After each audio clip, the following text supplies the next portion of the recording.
So today we have four presenters. As you can see, it's international TeachMeet. So we have Jakoba Patekara from Croatia, Anke Angele from Germany, Chiaru Sabatini from Italy, and Anu Mariu Costu from Portugal.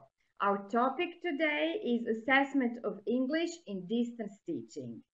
So enjoy our webinar. Jakob, the mic is yours.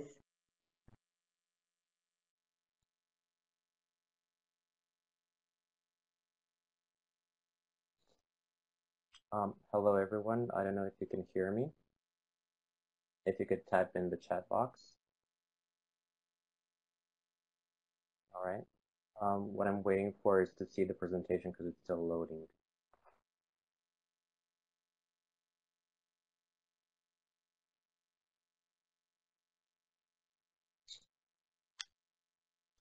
All right, okay, I see it. So, hello again, and thank you, Alenka, for having me here, and welcome to everyone who is watching and listening. So, can I move the slides? Hopefully I can. All right, so my name is Jakob, and in this short presentation, I'd like to talk about the challenges of assessing English remotely, and also, of course, offer some of the solutions, and I'll be using examples regarding the assessment of speaking and assessment of writing. And the thing that we should bear in mind is that I'm talking about summative assessment, as that is the one that poses the greatest challenges, especially in the situation of doing it remotely. So what I hear regarding challenges is that one of the most often things that you hear is that not all students have the same access to technology. And while this is a major issue, this presentation is not about working with limited resources. I think this is a topic that deserves its own webinar. But I do understand that this is an issue for a number of students and teachers probably. But what I will be talking about is another challenge that I hear teachers have, and that is the student cheating. So teachers not being sure whether what the student submitted is their work. Actually, the teachers know it's not their work, but it's difficult to prove it. Then I'll talk about non-autonomous learners, so learners who haven't developed their learner autonomy, and which really shows in this online teaching and assessment because they're not finding their way around. And also another challenge is the infamous mismatch, and this is a challenge not related to online assessment only, but assessment in general, which is that we do one thing in class, so we do games, we watch videos, we sing songs, we do dialogues, and then what we get on the test is an entirely different thing. It's a pen and paper, or usually grammar test. So that mismatch is always there in the live lessons and online assessment as well. So in terms of the solutions, when we talk about cheating being one of the major issues, what you sort of have to know is that you cannot prevent students from cheating. There will always be one, two, or more students who do cheat, whatever you do. So I think this is not the hill you want to die on to go and prove that the student cheated or did not cheat. So what you can do to minimize cheating is actually make the assignments, the test assignments, more interesting and personal. And of course, you're still going to get students who cheat, but this is actually working towards minimizing cheating. And the good thing, if you do this for the online assessment, is that you're actually fulfilling two criteria that is true for assessment in any form, whether it's online or the usual thing that we do in class, and that is the requirement for authentic and relevant tests. And I'll talk about this later on. The second solution, which might seem strange in some countries, and I know in Croatia this is something that we do not do, but it's actually a big deal in the States, for example, is that you want to have an honor pledge. So you want to start creating a culture of academic honesty, and just by including one line in the assessment task at the end of it, where students have to click or write or sign their name next to the sentence that says, I didn't receive any help on this, or this is entirely my own work, will get to some students. It will have a psychological effect. Again, not on all of them, but on many students it will, and it does contribute to creating this culture of academic honesty, and you don't lose anything by including that one sentence. The third thing that you could do is actually not fight the students in terms of, no, you cannot use Wikipedia or something else, or being afraid of students copying from the internet. What you can actually do and try to work this, to make this work towards your advantage, is actually give them a list of things that they can use, whether it's a dictionary, online dictionary, an encyclopedia, or TED Talks, and so on. To sort of give them what they can and should use for their assignment.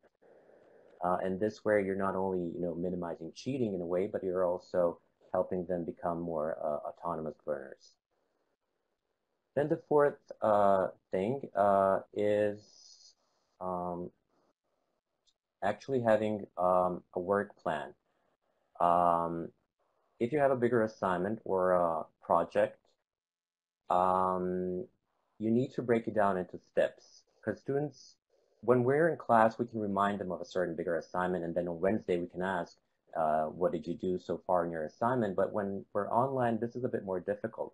So you want to give them out the assignment with the clear instructions, but also some sort of work plan like this one on the slide, where on Monday you give them the assignment, and then you break it down into steps, what they have to do each day to be able to meet the requirements and submit this assignment on Friday. You can also be adding times, for example, 30 minutes for this or 60 minutes for that, and this really helps students with, again, developing their learner autonomy. Another thing very important for online assessment is that you will have to let go of some things. So you will not be able to test everything that you usually test. So you have to really focus on what is essential. What is it really that students need to learn this year, and what you really need to test them on so they can move forward. So some sort of a benchmark. And that means letting go of a lot of things that we think are important, but you really need to focus on the essentials. So if we look at these sort of principles of assessing English online, what we could say that a good online assessment task looks like is that it definitely has a clear and detailed instructions. Because again, you're helping learners deal with a certain task because they don't have you the way they have you when you're in the classroom. And then you can list the resources that they're supposed to be using. So that's a way sort of working towards preventing cheating, but also helping them do the assignment correctly. You need a work plan there if it's a bigger assignment or a project. And of course, you need the assessment.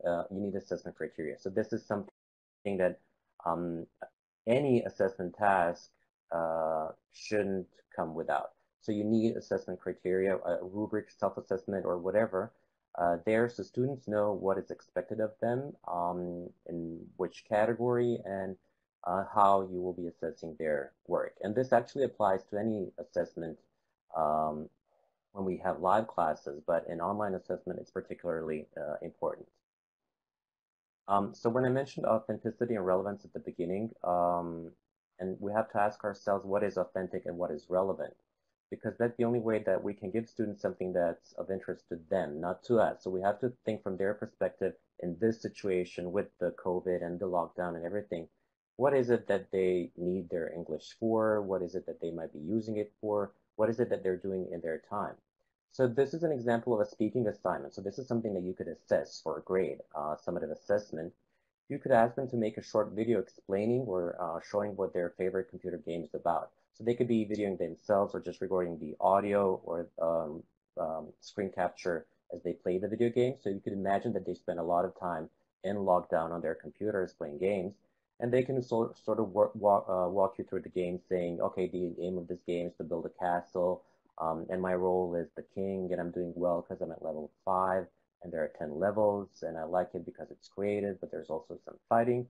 So you can imagine that students would be interested in this. And it's authentic. This is what they need their English for games. Another example is, and then this, you have to know your students, whether they have the gadgets or depending on their economic status.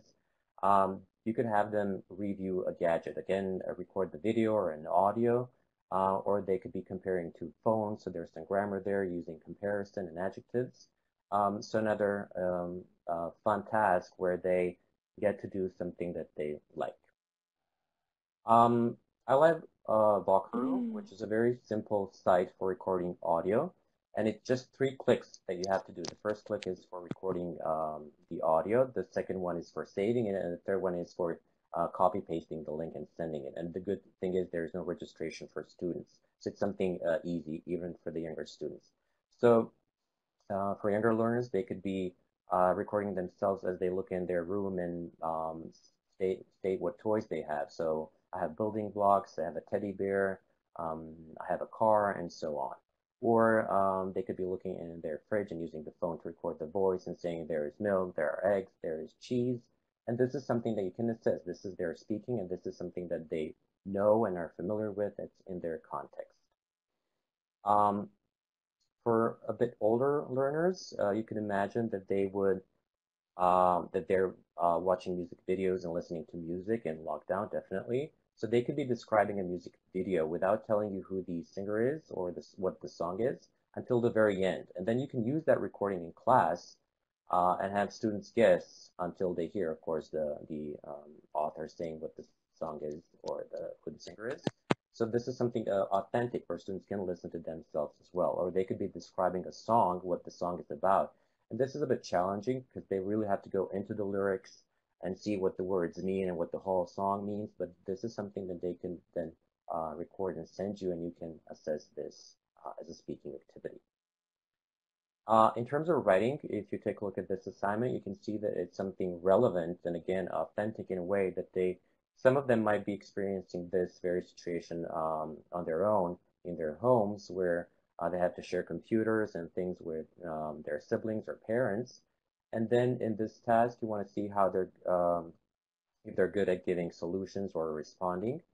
And again, here's an example of an assessment rubric where they get to see what's important and what it is that you'll be assessing in this writing assignment. So and this is something authentic in a way that you want to develop this in your learners, their sense of, giving advice and helping other people.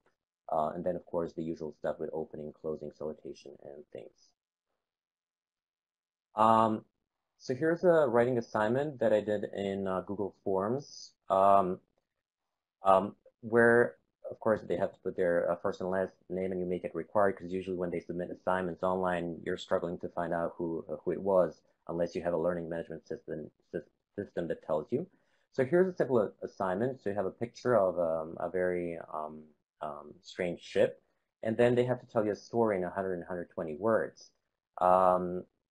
But you also give them in these instructions what they have to pay attention to making sense, to using details, and writing in past tense. And of course, this is not something you just draw upon them. This is something that you would practice previously online, a similar assignment, and this goes for any other assignment that I've mentioned. And then you see this box where they enter their story, but you also see the self-assessment rubric, which again forces them to think about the elements and whether their story makes sense. Did they give the details? Did they use a spell checker and past tense? And they have to click on this because they cannot submit unless they do the self-assessment rubric.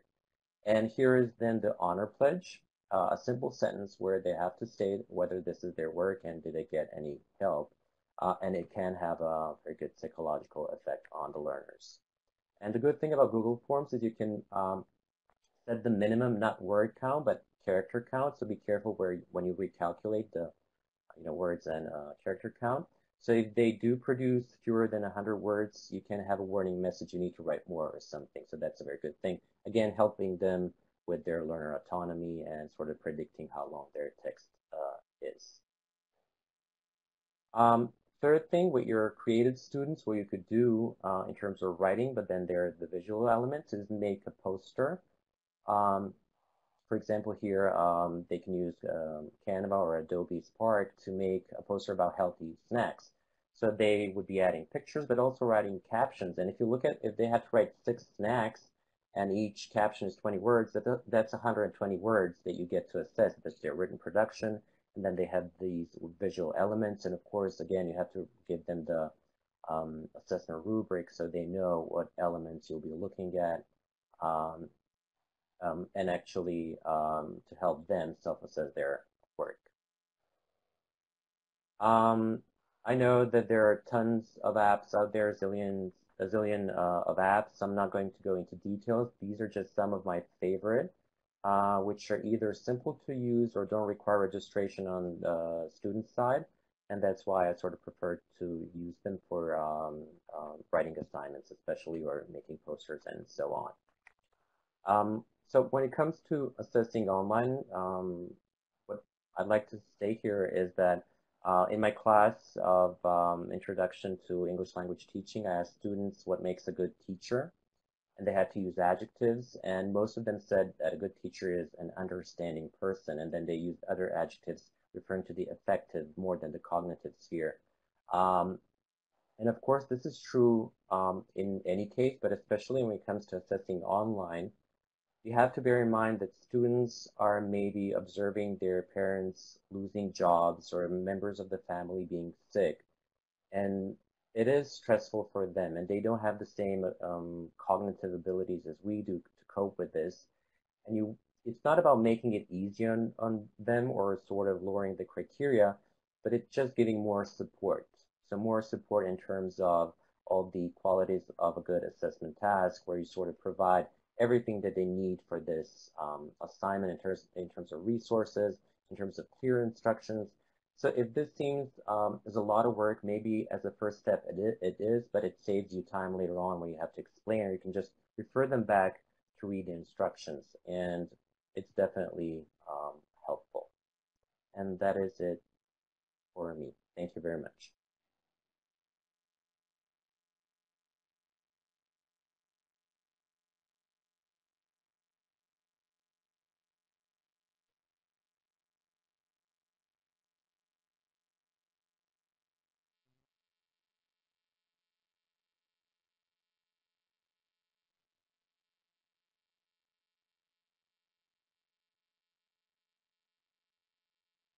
Thank you, Jakob, so much.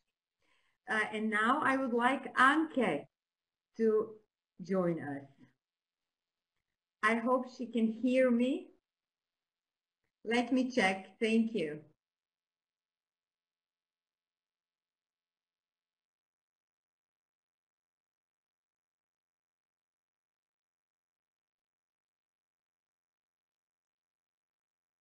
Well, I hope you can hear me. I don't know whether the last presentation is finished. Just give me a sign whether I can start.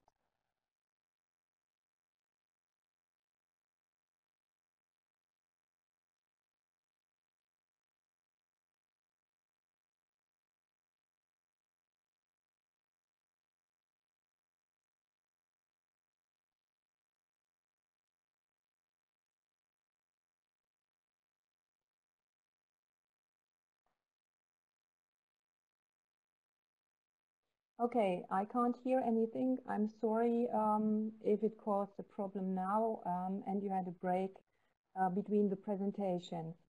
Well, let me start with the introduction. A warm welcome to everybody. My name is Anke Angele and I come from Germany.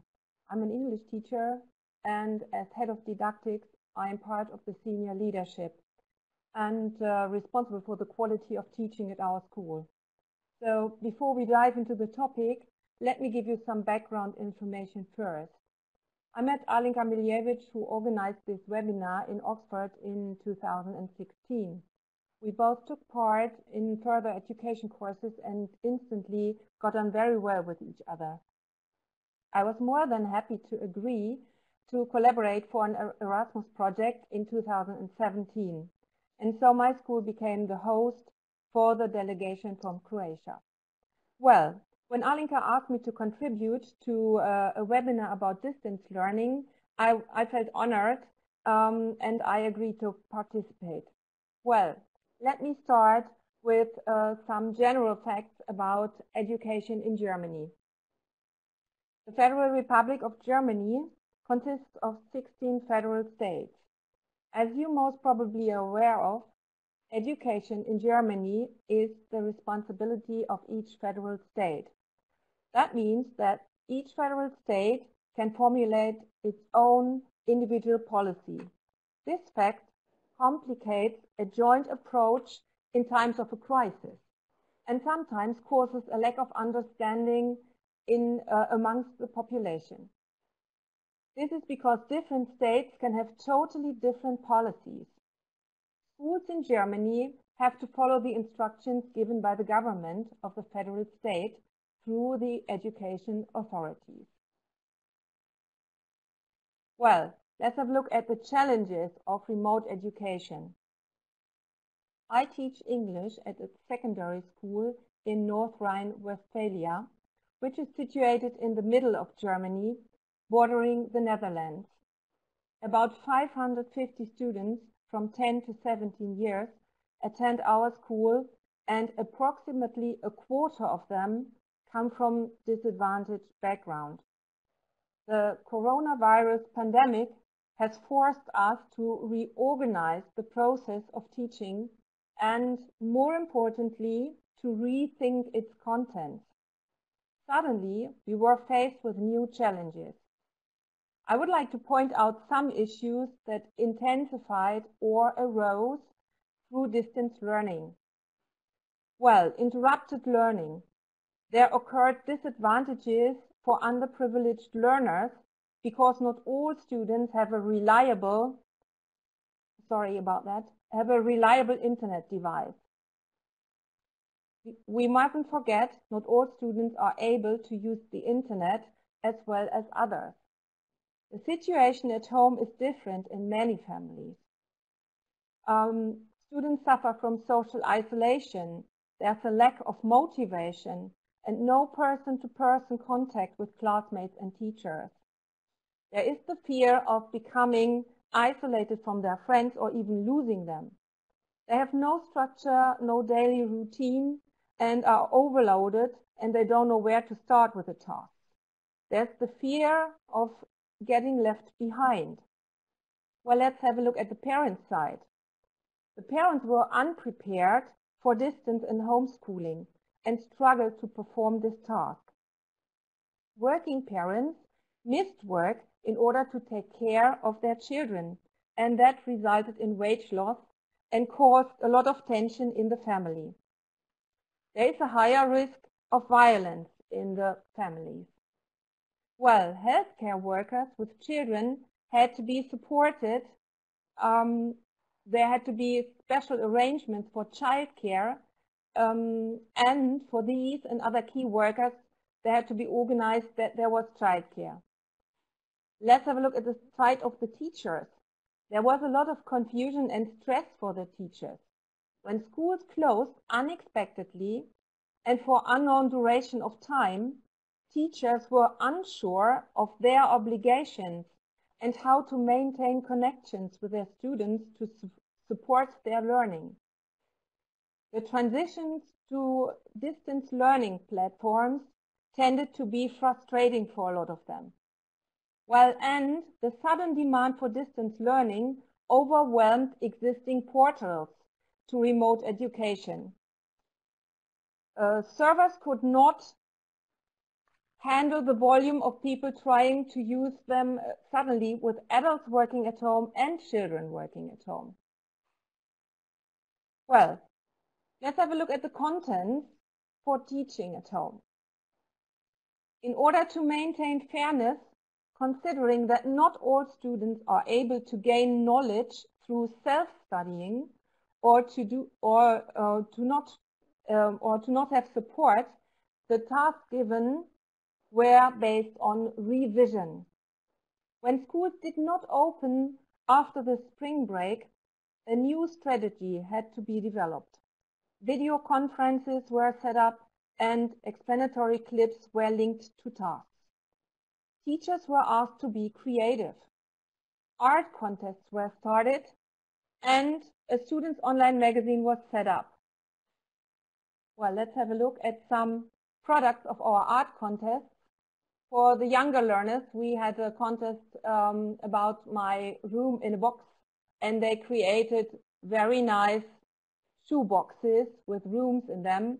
And another project was about tree houses. Well, and for the older ones, we had a photography contest, and they set up very nice pictures according to famous artists. Well, the final exams were an issue now because we are at the end of the school year.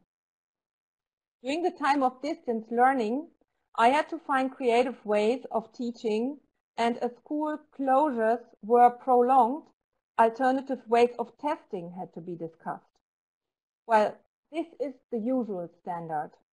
In year 10, at the age of 16 or 17, the students take an oral exam in February, and in addition, they must pass a written exam at the end of the school year.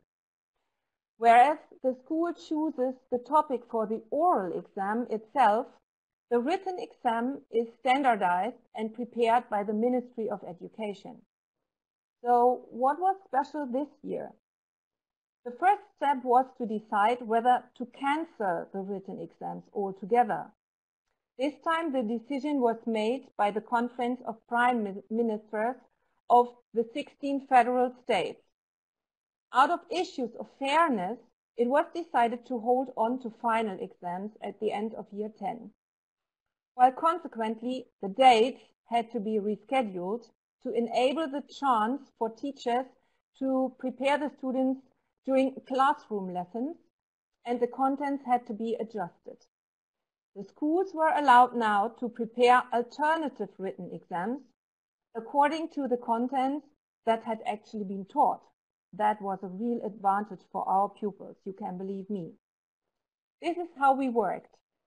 At our school, we postponed the exams, and once the 107 students of year 10 were back at school, we split them into groups of 12 to 13 learners to follow the social distancing, health and safety requirements. For the duration of 3 weeks, the students were provided with 90 minutes of English tuition. That gave us the chance to identify learning gaps and to offer accelerated learning where needed. In order to maintain fairness to all students, the adjusted exams contain tasks set according to 3 main competences. Well, that is listening, reading and writing. The exams were set on 2 different levels, basic and advanced. And the students have usually 130 minutes for these kinds of exams.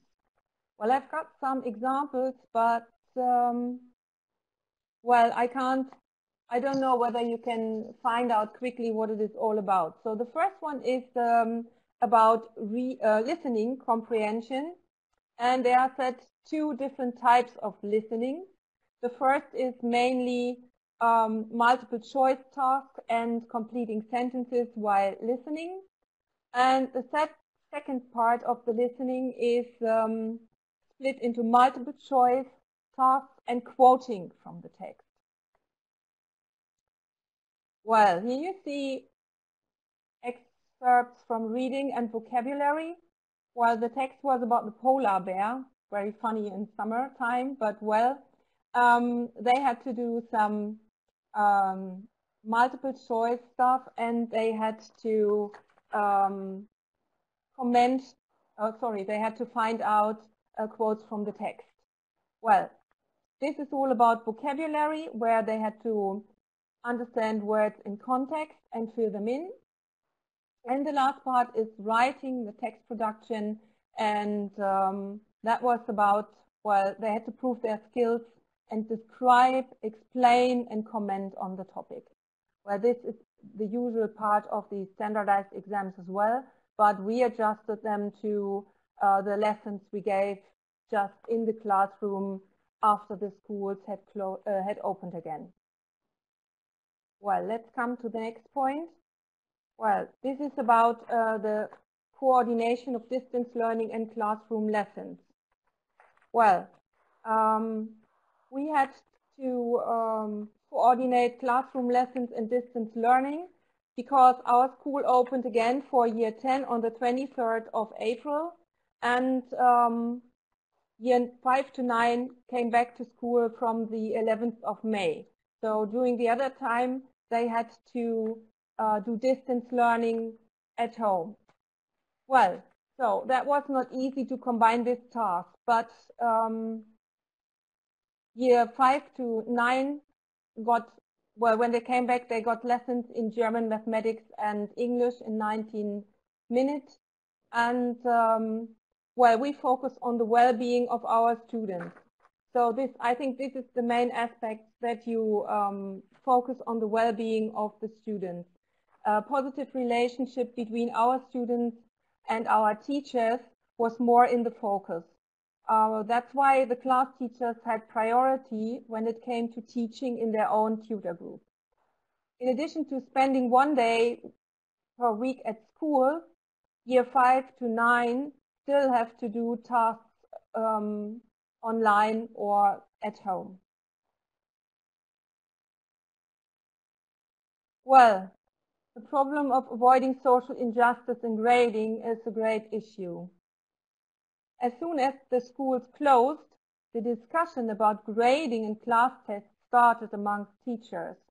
On the one hand, it was obvious that changes had to be made, but on the other hand, our teachers had difficulties to adapt to the new ways of assessment.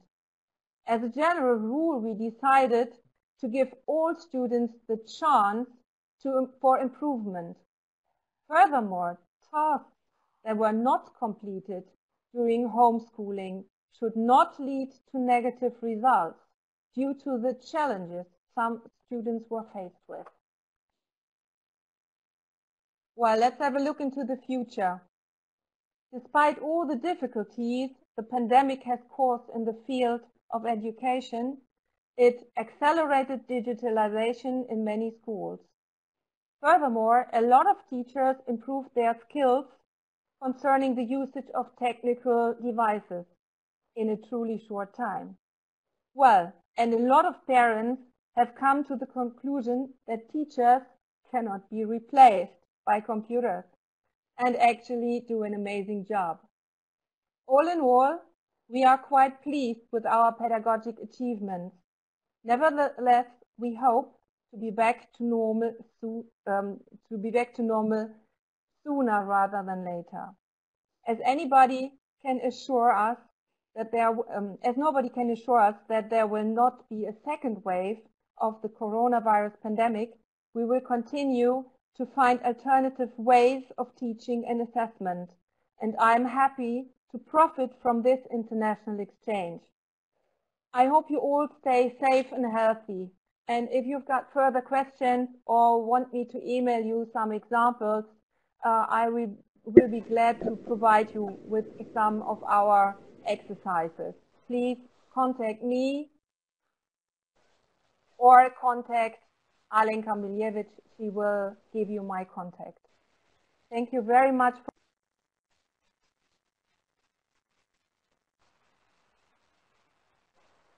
for listening, and I'm sorry for technical problems. I still can't hear anything. Thanks a lot. And I hope it worked out. So thank you for listening, and goodbye. Here. We still can't see you. If you can turn on your camera, that would be great. Thanks. And now we can see Anke. Yes. Hello, everybody. Can you hear me?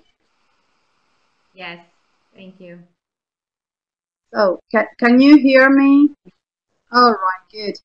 So, thank you, Alenka, for having invited me to this event, online event, to discuss about assessment of English in distance learning. And as far as I have heard the other two colleagues, more or less we are facing the same difficulties everywhere in Europe. Students with some technical problems, parents who are losing their jobs, who are not prepared to help the students. But I must say that in the school I teach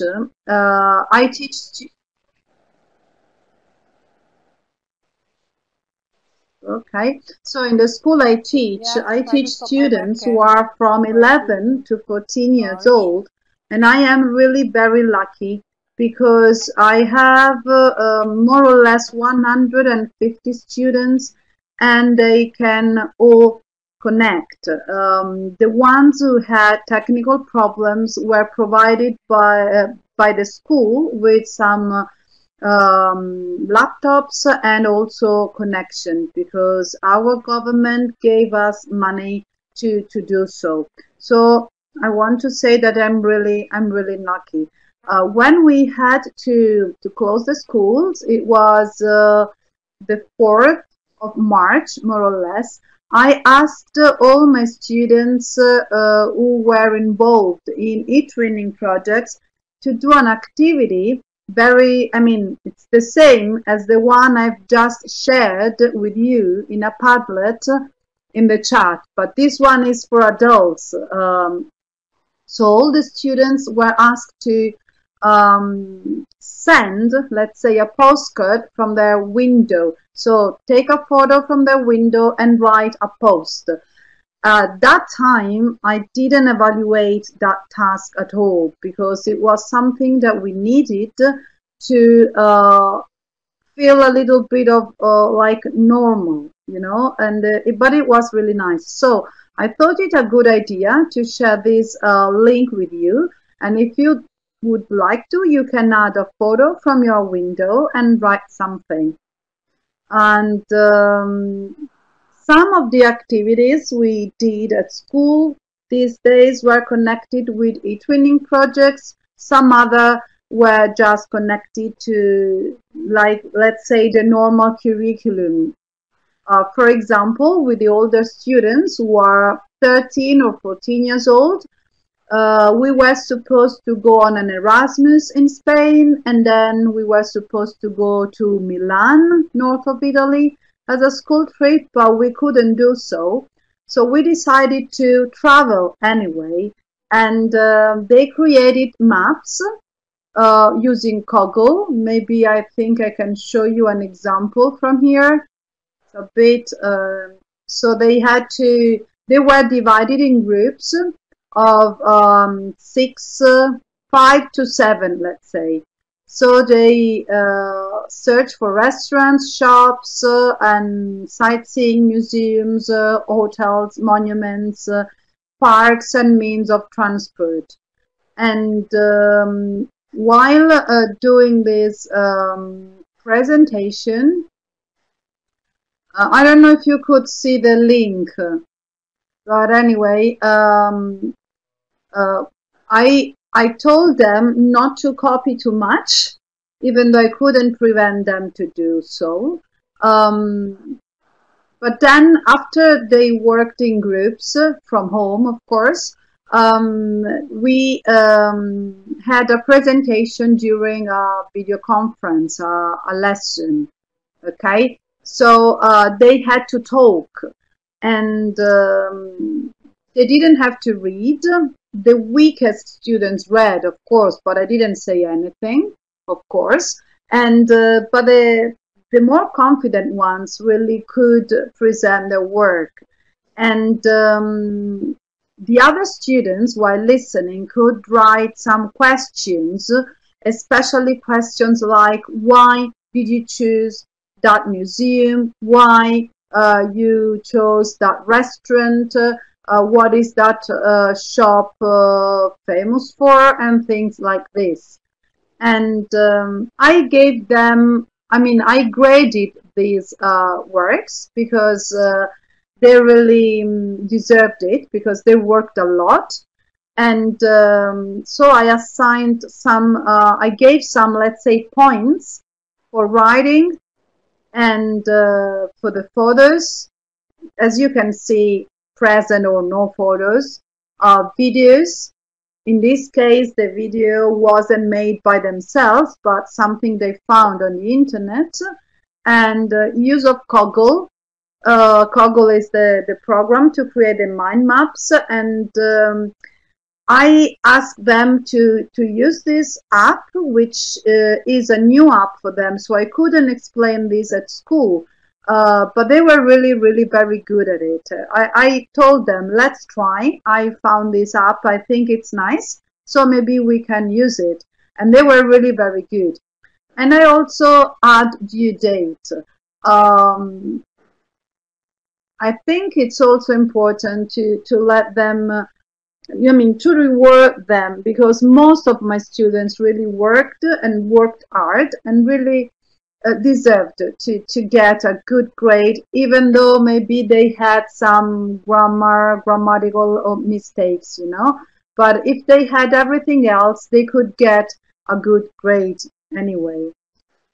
Especially when they presented it. This is in writing, okay? But then when they presented it, we asked why questions, or what's your opinion questions. Here is the rubric for the oral presentation. So as you can see, the student talks in a natural, complete and correct way, and so on. And another work that I wanted to assess was this one here. I think they really enjoyed it, even the parents. And this comes from both an eTwinning and Erasmus project, but I use this activity in all the classes. So what they had to do is find a recipe, if possible a healthy recipe, but they also added a lot of cakes, but okay, of course, no problem. So what they had to do was to describe this recipe with ingredients, with a method, and then photos. This girl took photos of what she actually made. This is her work, and there is also a video of her explaining this this recipe while she was doing it. I don't know if maybe can you see? Can you tell me if you see the presentation, the link I just opened? Can you see it? Yes. Okay, good. So here, I don't know if you can also hear this. Just wanted to give you an example, if it's possible. Can you hear it? Hello everyone. Today I prepare a very good and healthy recipe, the chippy soup. And let's start. First, stir-fry chopped onion, celery and carrot with olive oil in a large pot. Add the bacon cubes and mix. After, add the chippies and mix the all again. Okay, so I think I gave you the idea. We don't have to watch it all. So most students also prepared the video, and some of them were helped by parents, but the older ones weren't. They made everything by themselves. Yeah, great. It was great. They really loved it, and all of them really worked a lot to make this presentation. Again, I divided them in groups, and I asked them to create a kind of menu, not all pasta or all cakes or all meat, just something that they could use as a menu. And they didn't really present it during a lesson, but they could talk in the video. So again, here, method, this was the most difficult part for them because they had to write. So that's why if they did it well, was worthy like 4 points. Then ingredients, because for the weakest students, they made a lot of grammar mistakes, but again, I wanted to reward them because all of them really worked. And then the video and the photo, and again the due date.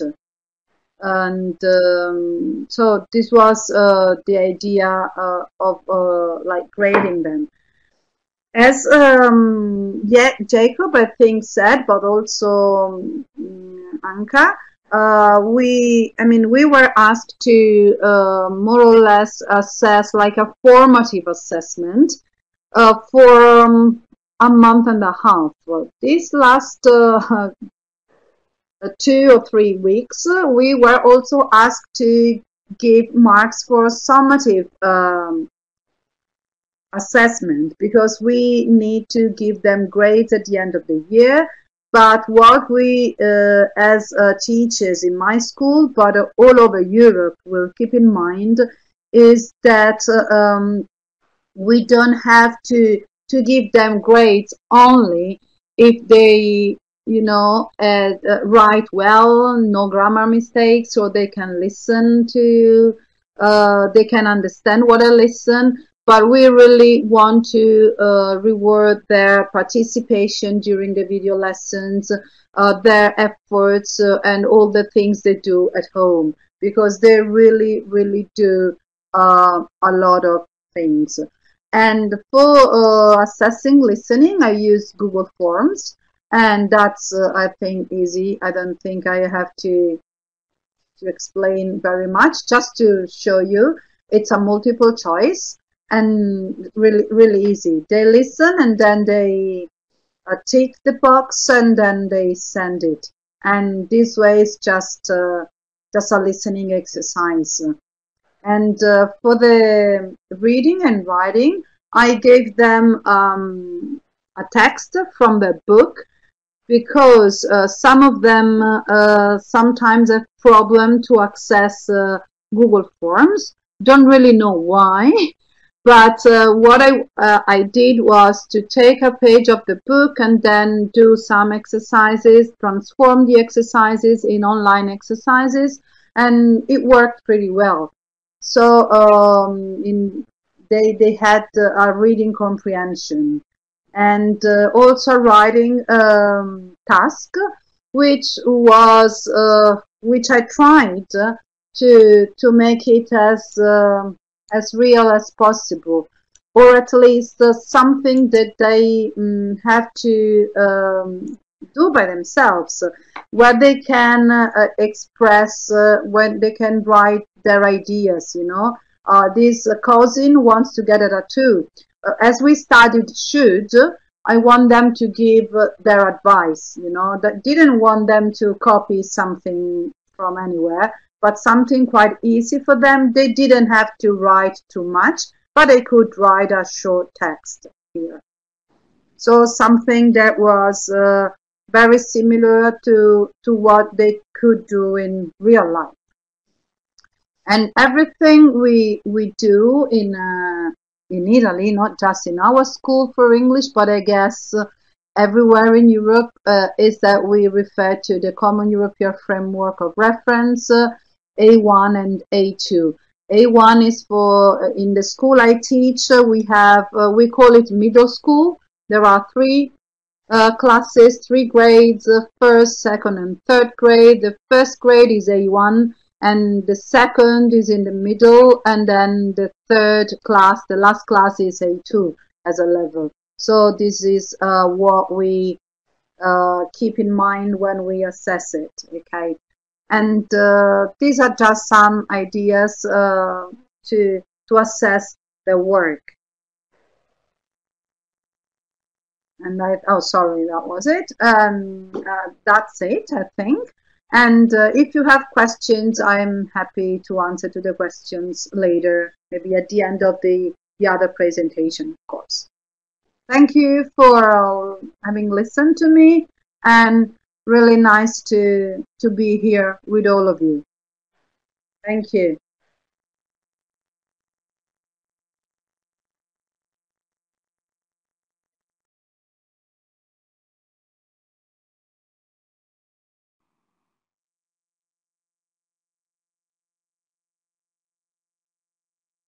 Thank you, Chiara. Thanks a lot. And now, Ana Maria, it's your turn. Are you here? Yes, I am. Just going to start my camera. I am, yes. Thank you.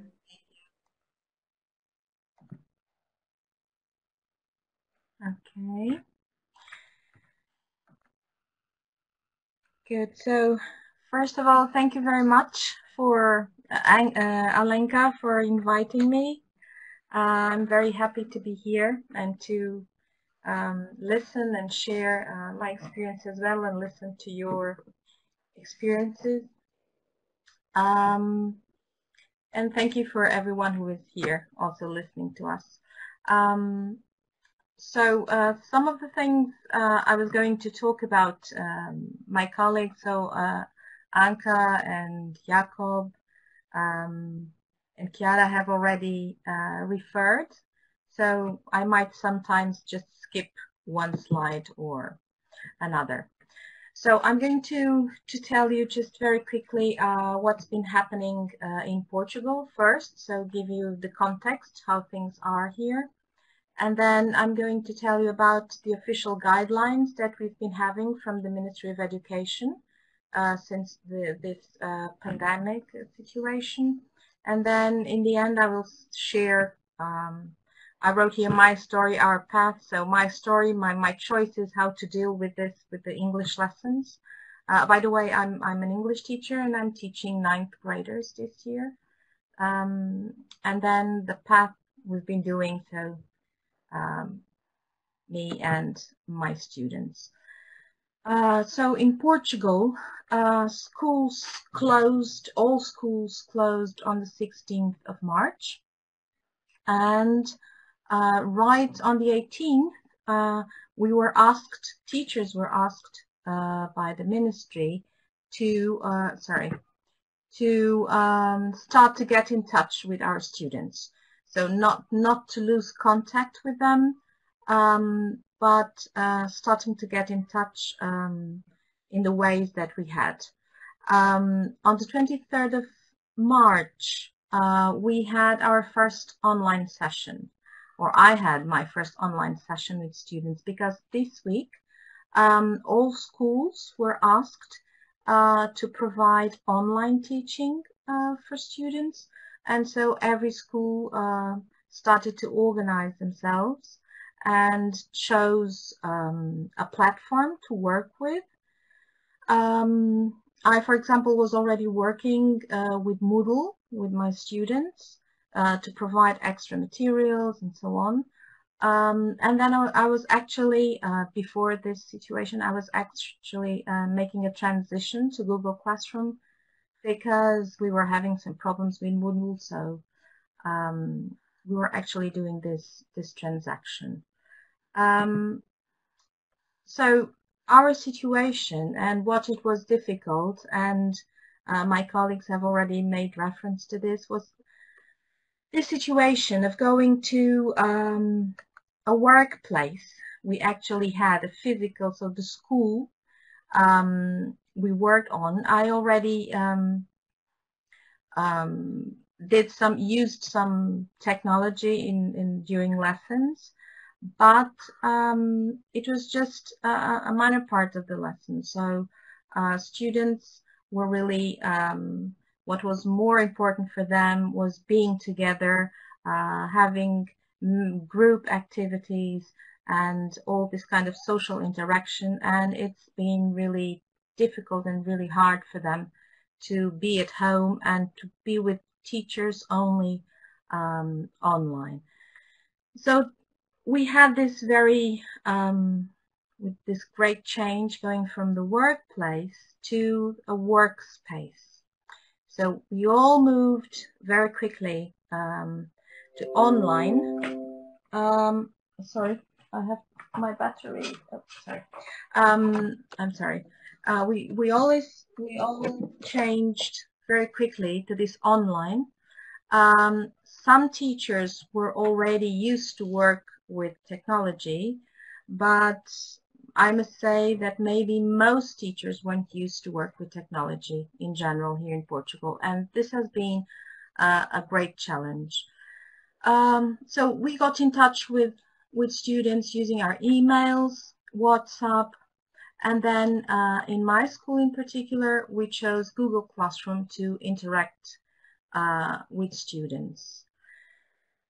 Of course, this change brought quite a lot of stress, not only for teachers, but also for students for all the reasons that have already been said. So parents are working at home as well. Parents need a computer. Children need the computer to interact with the school. So this has brought quite a lot of stress, and we have to be quite patient with everything, and we have to think about all this situation when we think about their activities and what we are going to ask for them to do. So coping with this stress, we really had to be patient and calm. And then I'm very quickly going to tell you about what the Ministry of Education did here in Portugal. We were provided a platform which is called School Support. And in this platform, we had quite a lot of materials.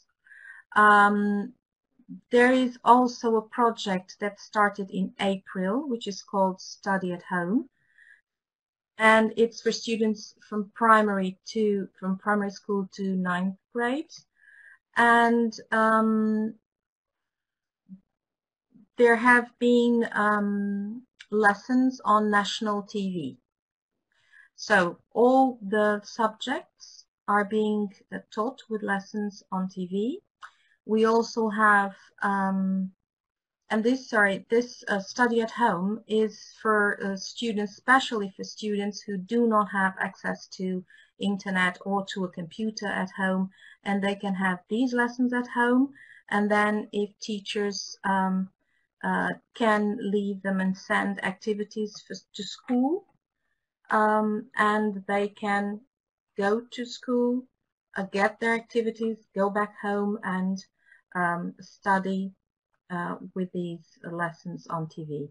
Then we were also offered some videos with the broadcasted lessons on TV, a portal, and a YouTube community with lots of resources and materials. We also had quite a lot of some new legislation, and we were offered also quite a lot of guidelines regarding all these aspects. So we had recommendations on how to teach online, healthcare tips, and so on. So everything you can see here. And the latest one was one regarding evaluation. So actually these guidelines on evaluation came out this Tuesday. And I'm going to tell you just very briefly the guidelines we got regarding evaluation. By the way, I could hear that in Croatia you are doing summative assessment, summative evaluation, and I think in other countries as well in general. But here in Portugal, we are being asked to do formative assessment, not summative assessment in this situation, because students are all in very different situations. We don't know what's happening in their homes. Some students have more support than other students. So we are being asked to work with students, give them feedback, and feedback that helps them with their learning, and not to give them a mark during this process, but essentially working with them on formative assessment, doing some self-evaluation. We are also working with rubrics, and this is what we actually are being asked to do. Then I chose here some examples of some activities that I'm doing with them. As I told you, I'm using Google Classroom, so my school is using Google Classroom to interact with students. I have my own classroom.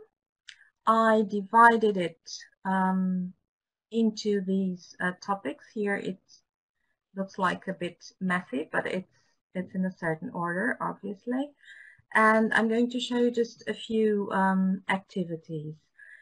This was a first one. So I did a short video, and I sometimes do some short videos using screencast to explain them, either activities, or in this case it was a first video. I chose to tell them how this Google Classroom works and how they could get their materials and how we could interact and so on.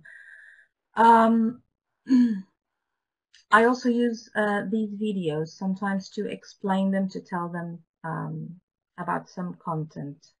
Then the first activity we had was I shared a document on Google Docs, and then we had to work here on some tips and advice on how to work online, okay, and some internet safety.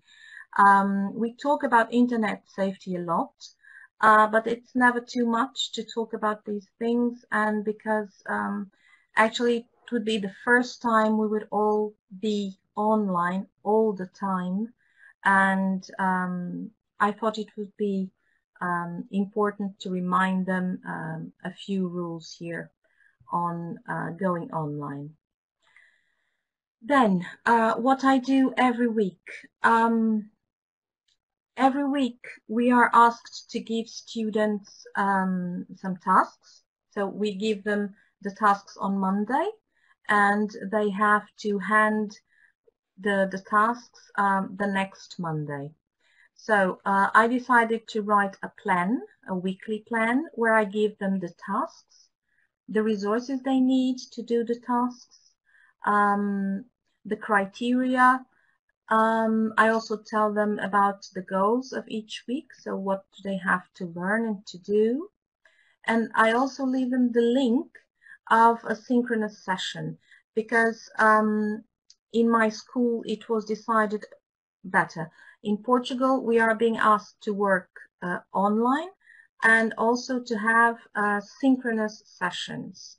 So we can choose to have video conferences, and each school chooses the time of these video conferences. In my school we were given 30-minute sessions, 30-minute video conferences a week to be with the students. So every week I am on a video conference with them for 30 minutes. And on these sessions, what I usually do is that I do a review on last week's tasks. I talk with them about the activities they're going to do next week, and I try, it's not always possible, but I try to do a short activity with them, because 30 minutes is really almost anything, because they have to come online, then some of them have problems with the internet, so we try to cope with this the best we can. But on these sessions then I also prepare 1 or 2 activities. This, for example, was one we've already done. I used Mentimeter and I asked them a question.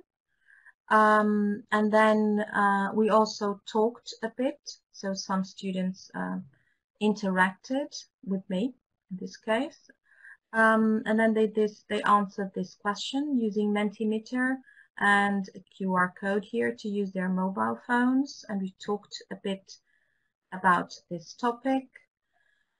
Again with Mentimeter, we did here a word cloud. I asked them to write 3 words to answer this question. So to do here some vocabulary work. And then this was an activity I did related to a text they had read during that week. And they just had to complete these 3 sentences. And to complete the sentences, they had to write on the checkbox to complete the sentences. This is another activity also to complete the sentences, and here I am going to use their answers, what they wrote on the chat box, then to work with them on a grammar item, which is, as you can see, the if clauses and expressing wishes and so on. Here is an example of a task that they are doing this week. I'm going to move on. And then an example of a vocabulary task, for example. So in the Google Classroom, I give them the task. I also use rubrics, the rubrics that we can build here in Google Classroom. I give them the task, and then the answer key where they can compare their answers and do their self-check. So I always prepare some guidelines for each task of each week. Some of the tasks are tasks also taken from their textbook. Others are tasks they do online. This is an example of one of the rubrics I built regarding this activity.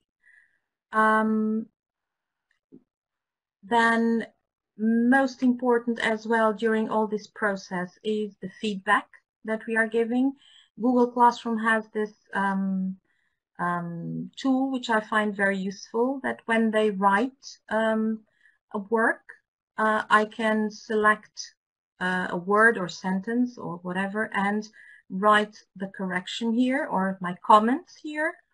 And we also have the private comments, and that's how we interact on giving feedback. And we should also, or I try to bear in mind that this feedback should also feed forward. I mean, so give them also some tips and some ideas on how they can move forward on their learning. This is an example of project work, a small project work we were actually doing before this situation. And so this is another example of the guidelines I always give them for every task. In this task, they had to do a mind map. This was a vocabulary activity related to the topic we were working, and I asked them to do a mind map. Then I explained them what they had to do, and I also give them the criteria. This activity I used for another vocabulary activity. I used quizzes, which is a tool that you also probably already know, where we can work and do a nice quiz. They are already used to work with this, and they really like doing it here. This is an example of another project work that I did with them. And this was part of a learning scenario that I had to build regarding the topic of environment. And I used Google Docs again to share this document with them, and they could also interact with me and give some suggestions during this activity. What they had to do is they had to find the answer to this question. And so the first step of this project was to to select some pictures, and these pictures should show one of the environmental problems. I gave them here environmental problems, I mean the products or objects to replace plastic. I gave them this example with the plastic straws, and they did quite interesting, some quite interesting work as well. Then on grammar, this is another example I gave them, I asked them, this was an activity for them to revise the leading forms of the verbs. And in this activity, I also evaluated creativity. It was also one of the aspects, one of the criteria. They had to build some cards or to use some egg boxes, which are made of cardboard, and then they could learn and revise the leading forms of the verbs by playing a memory game. This is an example of a rubric that I've used. So what we are asked to give importance to is mainly to their effort in accomplishing the tasks, their responsibility, their autonomy, creativity. So these kinds of competences that we can actually look at in this situation. This is another example of a grammar activity, and in this grammar activity I prepared another document with the guidelines where they first had to read and learn the rules and then practice, and this was also taken from their textbook. As I am not there for them, what I try to do is to write some notes, call their attention to some aspects, and then in the synchronous session we also talk about and try to talk about their doubts. Then this year was a reading, and on this reading I asked them to read a text from their textbook, and then to answer a quiz on Google Forms. I always give them the criteria for the evaluation of the task because it's quite important for them to know how they're being evaluated. Then a listening activity. This listening was related to the topic we were talking about, which was environment. And on TED-Ed, I built this lesson. I chose a video, and then they watched the video and they answered 5 short questions, multiple choice.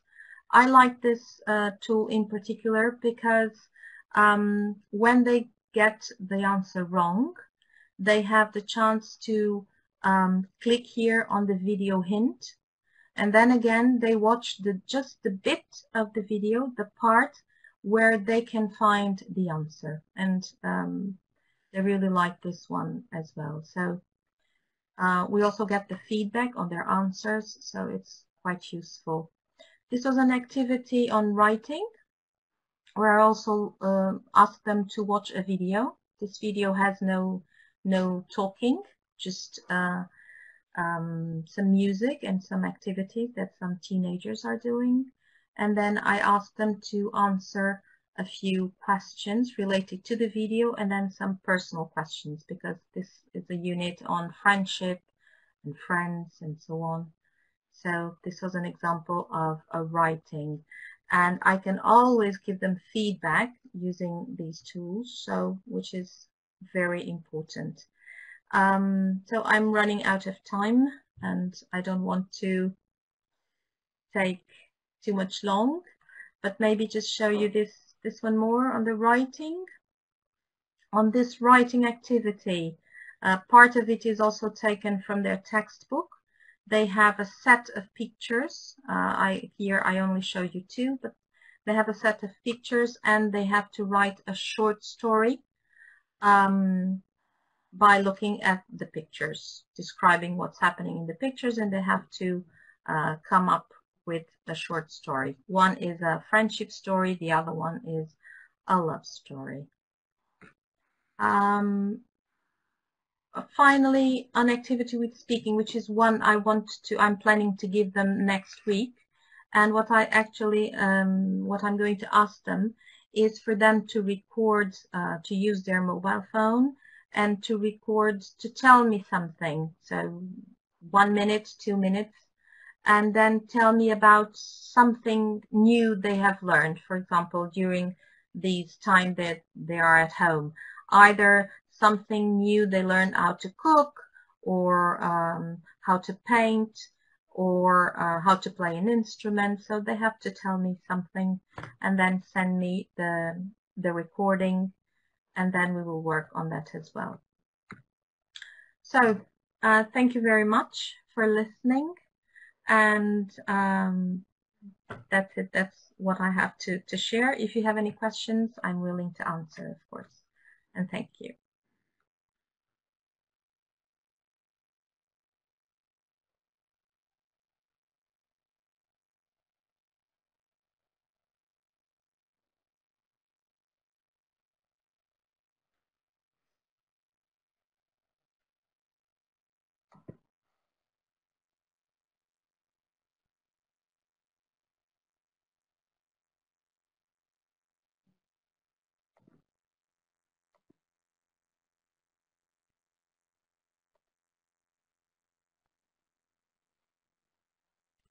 Yeah, obrigada, Anu Mariu.